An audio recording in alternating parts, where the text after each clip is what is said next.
ValueHA, en fait, nous déclinons l'entrepreneuriat sous différentes formes.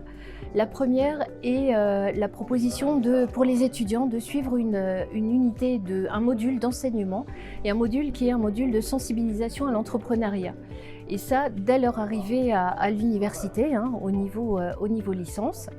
Et ensuite, pour l'entrepreneuriat, nous travaillons avec le Pépite ETENA, donc avec nos collègues du Pépite et nos collègues strasbourgeois, pour mettre en place différentes initiatives.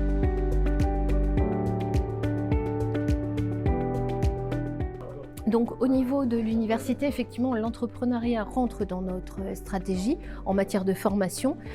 Comme je le disais à l'instant, effectivement, l'idée c'est vraiment que les étudiants puissent être sensibilisés à cela, qu'ils n'hésitent pas à développer leurs projets et tout ça avec un accompagnement personnalisé. Donc ça c'est vraiment important avec ce statut d'étudiant entrepreneur qui peut leur être donné. Nous avons également des formations, notamment à l'IUT de Mulhouse, des formations à l'entrepreneuriat. Donc là c'est des formations diplômantes dans ce domaine. Et après, de manière très générale, donc là j'ai beaucoup évoqué l'entrepreneuriat étudiant, il y a également l'entrepreneuriat qui peut être fait par des étudiants en thèse, etc. Et là, par contre, effectivement, il y a un accompagnement qui peut être un peu différent. Et pour les personnels permanents, par exemple, pour les chercheurs, etc., là aussi, il y a un accompagnement qui peut être fait par la cellule valorisation de l'Université de Haute-Alsace, donc en lien avec les incubateurs, par exemple, avec la SAT Connectus et avec les acteurs du territoire. Donc pour nous, effectivement, c'est vraiment un enjeu important que de pouvoir former et informer tous les acteurs de l'université à cet entrepreneuriat.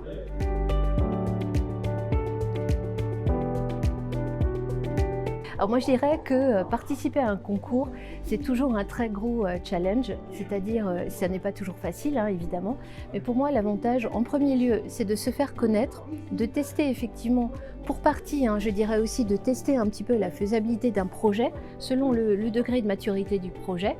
Quand on démarre, on n'est pas forcément sûr que le projet puisse être effectivement viable, etc. Donc à ce niveau-là, ça peut être intéressant. Et au niveau des startups, eh bien, participer à ce concours, ça permet de faire un réseau, de se créer un réseau aussi, de se faire connaître et à terme de grandir. Et donc pour moi c'est vraiment très important ces concours et l'impact que peuvent avoir ces concours, c'est vraiment en matière de connaissance, de communication, de se faire connaître, d'avoir un réseau, ce qui est vraiment extrêmement important quand on est jeune, quand on est entrepreneur, jeune ou moins jeune, je dirais que c'est exactement la même chose.